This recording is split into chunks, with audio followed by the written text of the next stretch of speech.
Hello everybody and welcome. Today I'm going to be showing you guys how to make a test server to test all the plugins that you make. This video is really intended to be followed by any server architecture that you want to follow. However, in this series, and in myself in particular, I will be coding Spigot Minecraft plugins, so I will be making a Spigot Minecraft server for today. However, it should be fairly similar for other server architectures if you want to follow, Paper, Bucket, Purper, whatever else they have out there. But anyways, yeah. Let's go ahead and get started with the tutorial. So we're going to be using something called BuildTools. If you don't know what BuildTools is, it essentially takes the Spigot Minecraft server, or I think it could be done with CraftBucket as well, the files online, on the GitHub repository, takes all those files, compiles it, and gives you a jar file to run for your server. Makes it a lot easier than downloading a giant jar online. So BuildTools is honestly amazing, and it's super user-friendly and easy. You don't have to know about compilation and all that. It kind of just does it for you. So if we go ahead and go over to their website is just spigotmc.org/wiki/BuildTools. I'll leave this all down below. You can go ahead and just download the latest for whatever operating system you have. You're gonna go ahead and select Windows, and you can read a little bit about it here. It tells you the prerequisites down here. You only need 2 applications to run BuildTools. You need Git and Java. However, if you're running Windows, it does say that the very latest version of BuildTools will automatically download and install Git for you. So if you don't have Git installed, no worries, BuildTools will actually install it for you in the install process, which is amazing. And then it tells you a little bit about the Java. So it says if you're coding in below Minecraft 1.17, you want 8, 1.17.1, you want JDK 16, you could read the rest. But anything above Minecraft 1.20.5, which is what we're going to be doing on this channel, you're going to want to download the JDK 21, which you might notice that if you go over to, and obviously you could click these links right here, which takes you to the Azul. You can use anyone's Java package. I like to use the Oracle one. It doesn't really matter at the end of the day. It's all just Java. But you'll notice that there is actually more recent versions. There's a Java 25. Do not install Java 25. Even though it's the most recent one, it's not actually what's supported by the latest Minecraft version. And maybe in later Minecraft versions it will be for Java 25, but for now it's for Java 21. So if you see over here on the Oracle page as well, there's JDK 25, JDK 21. I think it automatically defaults to selecting JDK 25. Don't do that. Get JDK 21, or else you'll have a mismatch of Java versions, or you'll have 2 installed and you have to select one. It's just a headache. Download JDK 21. And if you don't know what Java version you have, you can just open up the command prompt on Windows, or this works on other programs too though, but the terminal on Mac or whatever you have, Java-version, and you can see Java version 21.07, or you can just search up the programs page and then search up Java in here, and you'll see if you have multiple versions of Java installed. Like you can see I have the development kit for 21, Java 8, and then also development kit for 8. So, but yeah, make sure you have Java. Git you also need, but if you're doing the Windows version, I don't think it'll do it for Linux. I see both Git and Java. You're gonna need it for Linux and Mac. You need to download them separately. Windows, it does it for you, which is great. Anyways, we're gonna go up here, grab it. I believe I already downloaded it. Perfect. You can go ahead and actually we're gonna do something quick before we run it, and that is put it into its own folder, because we want all the files to be together and not just in my downloads folder. So let's make a new folder on our desktop. You can make it wherever. This is not the actual server folder, it's just where all the classes that it needs and all are going to be thrown into folders here. So it's just a way to organize it. I'm just gonna call this BuildTools, drop the BuildTools into there, and then open it up and then run it. And then it might give you this little pop-up. I promise it's fine. It's made by Spigot MC. Switch to dark mode because dark mode's better. So anyway, when you have the app open, you have a few options at the top, and this is all you need to worry about. It's kind of a lot of stuff, but trust me, just worry about these up top. You want to select what version you want. If you're coding in the latest version, which I again highly recommend because it just has the most things available to you, keep it on latest, or you can select what you want. I believe they'll go all the way back to 1.8. Yeah, 1.8. But like I said, I recommend just keeping it on latest. There's no real reason not to, unless if you're coding for a 1.8 faction server, and you can select 1.8.8 or whatever. But yeah, keep it on latest. You can change the name if you want to, and it's optional. I would just keep it as it is. That's just convention. And you can change the output directory. No need to do this because we've already moved it into our own folder, so it's all going to go there anyway. But yeah, go ahead and hit compile, and you're gonna have to wait. This usually takes, I think, 4 to 5 minutes for me. So depending on if your system's not as well, it might take longer. But it does have to do a few things. So I've had some issues with BuildTools before. The biggest issue that I've had is when it selects the wrong Java version, because I had multiple Java versions installed. So if you do have multiple versions, what you have to do is go over to this options page, and I'll show you once it's over. Go to the options page. You're going to select a box in the bottom that says override the Java executable, I believe. You can check that box, and then you'll have a little option to select where the actual executable is. Hit that, and then find the executable of the Java version that you want. Select that, and then it should work after that. That's the only issue I've had, but if you have any issues, shoot them down in the comments and I can try to help you out, or search up a solution. and you should be able to figure it out. But yeah, we'll all be back once this is done. Like I said, 4 to 5 minutes for me, might be a little longer for you, but yeah. All right, so we're back. Now it's actually pretty quick this time. You'll have a little pop-up saying everything's compiled successfully. Server jar has been copied to this directory here, which is, you know, where we put the BuildTools jar anyway. You can download plugins for your server at spigotmc.org/resources, or you can just make your own, which I'm going to show you how to do anyways. So it should just add that below, but don't worry about that. You're going to close. You can see it took 3 minutes 15 seconds, so pretty quick. I want to go ahead and show you what I was talking about. So if you go over to options, you can override the Java executable. And then right now it's set to JDK 21. But for example, if this automatically selected JDK 25 for some reason, if you had it downloaded and you want to change that, you can go ahead and just hit select or detect and choose. Detect and choose. You see it has different Java versions here. And these are all the executables that I have on my system. Just go and select the one you have. If it doesn't have it in this list, then you could select and find it where it actually is. Hopefully don't run into any issues. If you do, like I said, drop them below. I'll try to help you out. Go ahead and close that. And then inside this BuildTools folder, you'll see we have a jar at the very bottom and then a bunch of other stuff. All this stuff we don't need to worry about. We can delete it if we want and leave just the jar in it. And then I'm going to rename this to our actual server file. So we're just gonna name it server, or alternatively, you could have just moved it to a different folder. But yeah, now we have the jar file inside of our server folder.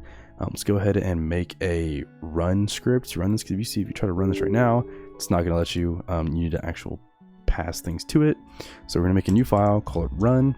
And then we're going to add some stuff inside of here. Now, inside of here, I'm going to leave it down below in the description of what you want to put in it, but basically it's just a Java command to run this with certain parameters, so we can run it actually in the console and not have this like big GUI pop-up that like normally pops up for servers. So, all right, so I'll try my best to explain what this is. Basically, this is obviously a command that we're passing to the terminal that'll be ran. This first command is just the Java command with some parameters passed to it. Now the first two parameters right here are the actual amount of RAM that you want to allocate to the server. So if you're on a system that has 64 gigabytes RAM, really you could put this number all the way up to 64. And how this works is this first one is the minimum amount and the second one is the maximum amount. So think of it like a lower and an upper bound. So right now I have it set from 2 to 4 gigabytes, which is gonna be plenty enough for what we're doing, just testing plugins. You could even really probably run a server fine on like 1 gigabyte. However, it's generally recommended not to go above half of what your system has. So if you have 16 gigabytes, I wouldn't put this any higher than 8, and even that's pushing it. I have a lot, so I'm going to go ahead and keep it from, we can do 4 to 8, and that's probably fine. But almost any use case, I think 2 to 4 would probably be more than enough. But yeah, that's configuring how much memory or how much RAM goes towards your server. Go and edit that. Then the -jar argument sent to that, and then after that's going to be actually where the path of the jar is. So -jar and then the jar location after it. Then we're just going to specify no GUI. That's just going to make sure the GUI doesn't pop up. If you don't know, the server GUI is kind of very ugly and doesn't really help you a lot. And then pause at the end. So after that, we're going to go ahead and hit file, save as. We're going to save this as run.bat, which is a batch file which can actually run in the command prompt. You may have also seen run.sh. That's going to run it as a bash script. So like, for example, if you want to work on like multiple systems, like different operating systems, you can do that, but just do bat because run Windows. That's the normal convention, but they're going to perform essentially the same. Go ahead and save that. And then once that's done, we can delete this text file and now run our .bat file. And you'll see a lot of stuff spam. That's good. And then the very last thing, it'll error out and actually not work the first time and say, failed to load EULA. You need to agree to the EULA in order to run the server. Go to eula.thc for more info. And then you'll see some more files and folders actually got added.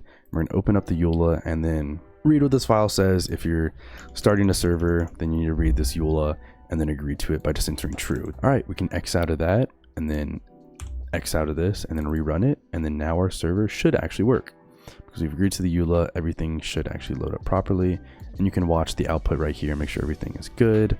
And you should see very soon, done in 4.826 seconds. It might take longer or quicker depending on your system, but perfect. Our server is up. Let's go ahead and just test it to make sure. Let's open up Minecraft. You can open up, regular Minecraft. I like to use Lunar Client, but it really doesn't matter. Again, we're running, probably scroll up and see it. We are running Craft Bucket version Spigot 1.21.11. So make sure we are selecting that version and launching the game. Now you will notice that there's actually been a folder made for us called plugins. This is where we're going to be putting our jar files, and I'll show you how to do it in a second, but let's make sure that our server works first. Let's go ahead and go over to Minecraft. All right, so once we're in Minecraft, we can make a new server with the server address of localhost. This just points to the actual same IP address as the machine that's running it. So this will point to the server that we're running on our computer, and we can go ahead and just join it and make sure that it works. And it looks like we're good because we're joining the world. It might take a little longer for the first time loading up. Oh, I forgot I had my FOV really low.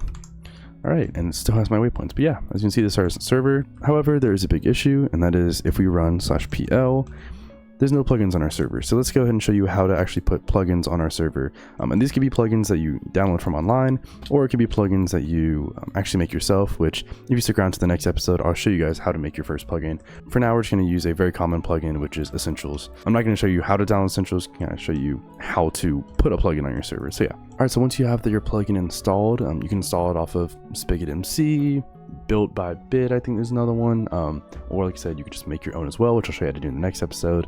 But for the sake of this, we're just gonna use Essentials.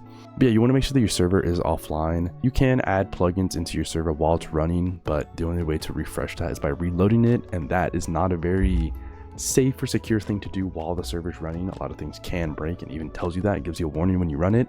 So it's highly recommended anytime you want to add plugins to shut off your server, add the plugin, and then reload it up. And then like it's almost guaranteed like nothing's gonna break unless if you're missing something or you did something wrong. So make sure your server's offline, and then you want to go ahead and go into the plugins folder that has nothing in it, and then drag and drop the plugin that you installed into it. And now after you did that, you can go ahead and just run the server. Now I actually do know that this will throw an error because you're missing another plugin, but if we go ahead and run this, you can watch the console for errors, and you'll see Essentials will not actually load. Hopefully when you install a plugin it does, but there is a situation where it doesn't, and you can see right here the error says could not load plugin Essentials, unknown dependency Vault, please downstall Vault to run this plugin.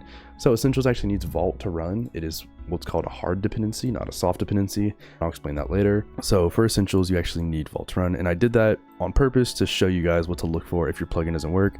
Read the error, and usually it's very descriptive if it's a good plugin on what exactly to do. So for this one, you see install Vault, and I'll go ahead and do that right now. Again, make sure that you're installing the plugins for the latest version. You'll also have a lot of issues that might not show up directly in the console, but when you're running commands, you might have issues later on if it's using like a deprecated method or something like that.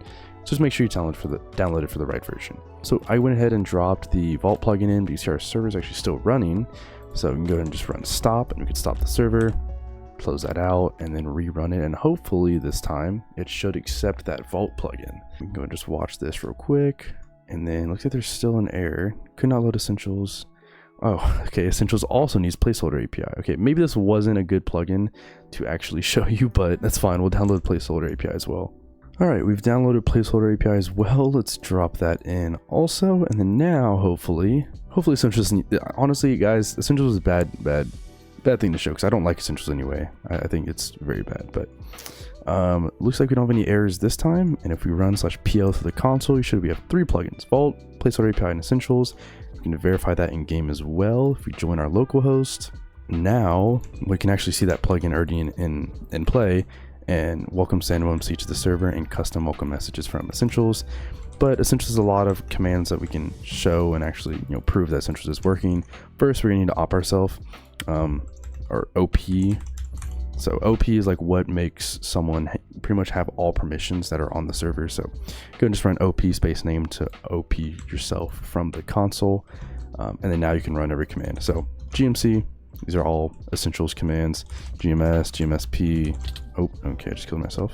Your death location. You can see our plugins are working actually properly. So yeah, that's how you get plugins into your Minecraft server. Like I said, next video we'll be actually making them and not using these pre-made plugins that I don't like very much. I don't like Essentials, but it's fine. We can make our own. We can make something better than Essentials. So yeah, thank you guys for watching. If you have any questions, go ahead and leave them down below, and I'll try to answer them to the best of my ability. But yeah, hope you guys have a good rest of your day, and I'll see you guys later. Peace out.